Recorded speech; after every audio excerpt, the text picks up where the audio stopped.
So the tragedy of the commons, it's often appealed to by World Bank and by the IMF and other agencies like that when they're explaining why they're making the policies that they make. There's two aspects to it, which one has to keep in mind. So one is there's a presumption about human nature, and that is that human beings are fundamentally selfish.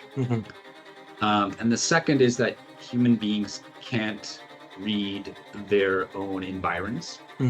So they're selfish and they'll just consume everything to infinity no matter what. So, Right.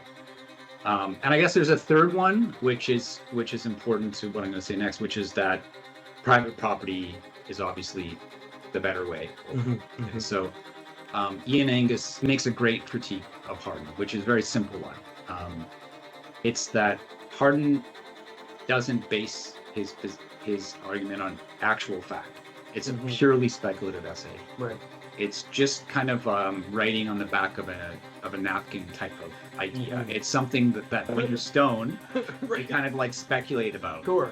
Yeah. There's absolutely no evidence about this. That actual people who live in communes, actual herdsmen, prior to enclosure, both were not driven by their own selfishness, and understood the limits of the land. Otherwise, they would have died after year one.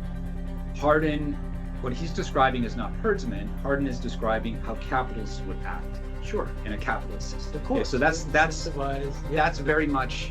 Now, Hardin, though, that kind of talking stoned in a basement language has become legitimized as actual way of describing the world, which is about ownership, which is about property. Right. But some things escape that.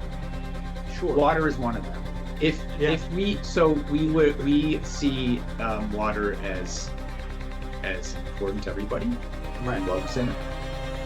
Why would we make intelligent decisions about energy if it mattered to all of us, if it would be free? Like the idea would be, if you apply the Hardin, is that we would use it all endlessly to our own detriment, which is what we're doing. That's right. Now. Yeah, Right? yeah. It's not because there's a lack of private property, it's the inverse, right? And the Hardin has always been about, we have to have private property to limit what happens pre-enclosure. And it seems like it's the other way around. Anytime there's something owned publicly, there's a different set of decision-making about it for different people, for There's different an purposes. opportunity for decision making. That's right. Yeah. That's right. Right now there isn't. There is not.